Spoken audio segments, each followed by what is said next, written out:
Imagine acordar em uma casa de um único cômodo, dividindo o espaço com o calor de um animal e o cheiro de fumaça de lenha. Você já leu na Bíblia sobre pescadores e carpinteiros, mas já parou para imaginar o peso real da vida deles? A maioria das pessoas vivia em casas muito simples, uma, às vezes duas peças, paredes de pedra ou adobe, barro misturado com palha, chão de terra batida, pouca mobília, um colchão de palha, algumas esteiras, um lampião de azeite que mal iluminava o ambiente. Não havia janelas grandes, não havia conforto. Era um espaço funcional, para dormir, comer e se proteger do frio da noite. O teto era plano e era a parte viva da casa. No verão, quando o calor dentro era insuportável, a família subia para dormir no terraço. Era lá que as mulheres secavam figos, azeitonas e ervas, onde os homens conversavam ao entardecer. A lei de Moisés exigia que todo o terraço tivesse uma proteção nas bordas para ninguém cair. Quando 4 homens abriram o telhado para baixar um paralítico até Jesus, isso era fisicamente possível porque o teto era de palha prensada sobre vigas de madeira. Bastava remover as camadas. A alimentação era simples, mas nutritiva. O pão era a base de tudo. Um pão achatado, feito de cevada ou trigo, assado em um forno de barro. Junto com o pão, azeitonas, azeite, figos, tâmaras, lentilhas cozidas. E peixes, especialmente para quem vivia perto do lago da Galileia. A carne era rara, guardada para festas. Cada refeição era um ato comunitário, começado com oração e partido com as mãos. A água era preciosa. Não havia torneira, não havia encanamento. Buscar água era uma das tarefas mais importantes do dia, e era tarefa das mulheres. Elas iam ao poço ou à fonte cedo pela manhã, ou ao entardecer, com cântaros de barro equilibrados na cabeça ou no ombro. Era no poço que as notícias circulavam, que os romances nasciam, que as histórias eram contadas. É por isso que o encontro de Jesus com a samaritana aconteceu exatamente ali, num poço, na hora mais quente, quando ela ia sozinha porque era excluída das outras. O trabalho começava com o sol, ou antes. Os pescadores saíam ainda na madrugada, porque os peixes abundavam à noite. Era trabalho físico pesado, lançar redes da borda do barco, puxar centenas de quilos de peixe molhado, remar de volta até a margem antes que o sol esquentasse. Tiago, João, Pedro, André, todos eram pescadores. Quando Jesus os chamou, eles não largaram um emprego confortável. Largaram anos de suor, de dívidas e de pele curtida pelo sol do lago. José, o pai de Jesus, era tecton, palavra grega traduzida como carpinteiro, mas que significava artesão da construção. Trabalhava com madeira e pedra, fazia arados, jugos, portas, vigas de telhado. Jesus cresceu nessa oficina, vendo o pai transformar materiais brutos em algo útil. Quando mais tarde ele falou sobre construir sobre rocha ou sobre areia, não era metáfora distante. Era a linguagem de quem havia colocado pedra sobre pedra com as próprias mãos. Havia uma pausa sagrada toda semana. O Shabat. Do pôr do sol de sexta até o sábado à noite, todo o trabalho parava. Era lei e era tradição. A mãe acendia as velas antes do escurecer. O pai pronunciava a bênção sobre o vinho e o pão. A família se reunia. Os escravos descansavam. Os animais descansavam. Em um mundo sem fins de semana, sem férias, sem descanso garantido, o Shabat era um presente. Um lembrete de que o ser humano não é definido pelo que produz. A vida espiritual girava em torno da sinagoga local. Não era um templo grandioso. Era simples. 4 paredes, bancos de pedra, um rolo da Torá guardado com cuidado. Mas era o coração da comunidade. Era escola, tribunal e lugar de culto ao mesmo tempo. Toda criança aprendia a ouvir, memorizar e recitar os textos sagrados. Não havia distinção entre educação e fé. A escritura era o ar que se respirava, desde antes de aprender a andar. A família era tudo. Era a unidade de sobrevivência. Filhos eram uma bênção. Quanto mais, melhor, porque mais mãos para trabalhar. Os meninos seguiam o pai desde cedo, aprendendo o ofício pelo exemplo. As meninas aprendiam com a mãe a moer o grão, preparar o pão, tecer o linho. Não havia infância longa. Havia responsabilidade cedo e fé desde o berço.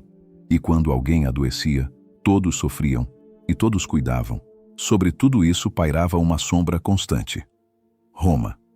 O império controlava as estradas, os tribunais, a moeda e os impostos.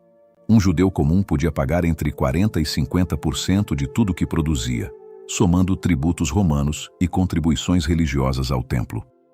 Soldados romanos patrulhavam as ruas. As águias imperiais marcavam cada moeda. Para um povo que acreditava que aquela terra havia sido prometida por Deus, a presença romana era uma ferida espiritual aberta que nunca cicatrizava. Adoecer era aterrorizante. Não havia hospitais. Não havia médicos acessíveis ao povo comum. A maioria recorria ao conhecimento das ervas, às rezas dos anciãos e à misericórdia dos vizinhos. Certas doenças, como a lepra, além de destruir o corpo, destruíam o lugar do doente na sociedade. O leproso era obrigado a gritar: impuro, impuro, para que as pessoas se afastassem. Ficava isolado, sem toque, sem abraço, sem família. Por isso, quando Jesus tocou o leproso, antes mesmo de curá-lo, aquele toque foi, por si só, um milagre. A vida no tempo de Jesus não era romântica. Era dura, incerta e curta. A mortalidade infantil era altíssima. Muitas crianças não chegavam aos 5 anos. A expectativa de vida raramente passava dos 40. Seca, pragas, dívidas, impostos. Qualquer imprevisto podia destruir uma família inteira. E é nesse mundo real, não em um cenário idealizado, que Jesus veio viver. Ele conheceu a fome, o cansaço, o luto. Quando ele disse: "Bem-aventurados os que choram", estava falando para pessoas que choravam de verdade. E foi nesse cotidiano, de pão de cevada, de redes pesadas, de terraços ao entardecer e de sombra romana, que Jesus ensinou o que ainda ensinamos hoje. Ele não usava a linguagem de templo, usava a linguagem de vida, de sementes que brotam, de ovelhas perdidas, de redes que se enchem. Porque ele falava para pessoas que conheciam sementes, ovelhas e redes. O Filho de Deus escolheu o cotidiano como o idioma do reino. Quando Pedro perguntou: "Senhor, quantas vezes devo perdoar meu irmão?" "Até 7 vezes." E Jesus respondeu: "Não até 7, mas até 70 vezes 7. Ele estava falando para um homem que havia vivido anos de rancor entre vizinhos de aldeia, entre parceiros de pesca, entre famílias endividadas. O perdão não era conceito abstrato. Era a única coisa que poderia liberar uma comunidade presa em ciclos de ofensa e retribuição. Pedro estava pescando. Mateus estava cobrando impostos. A samaritana estava buscando água. Em todos os casos, Jesus apareceu no meio do ordinário. Não esperou que eles terminassem, que se purificassem, que fossem ao templo. Entrou na vida cotidiana como se fosse o lugar mais natural do mundo, porque era. O reino de Deus não começa depois que a vida termina. Começa no meio dela. Os discípulos não eram teólogos. Eram pescadores, um cobrador de impostos, um zelota revolucionário, um cético confesso. Jesus os escolheu não porque tinham as respostas certas, mas porque estavam dispostos a caminhar. E por 3 anos, a sala de aula deles foi a estrada. O currículo deles foram as aldeias, os campos, os barcos, as refeições partilhadas, os enfermos curados, as tempestades atravessadas juntos. A fé que Jesus ensinava não cabia em 4 paredes. A vida diária no tempo de Jesus era um exercício constante de dependência. Você dependia da chuva para a colheita, dependia dos vizinhos para sobreviver ao inverno, dependia do Shabat para não enlouquecer de trabalho.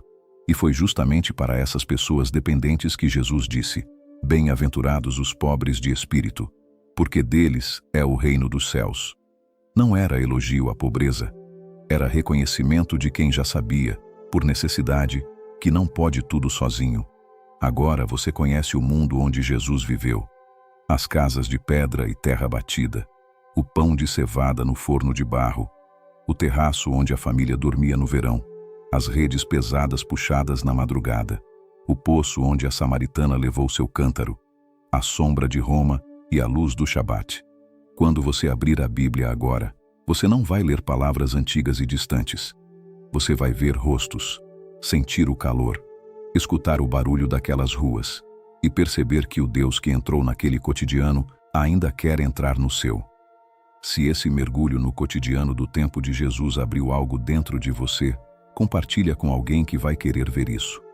Deixa o like. Ele ajuda o canal a alcançar mais pessoas. Se inscreve no canal Jornada da Bíblia e ativa o sininho. Toda semana a gente mergulha fundo nas histórias, nos personagens e nos contextos que a maioria nunca parou para descobrir. No próximo vídeo, outro capítulo dessa jornada que não termina.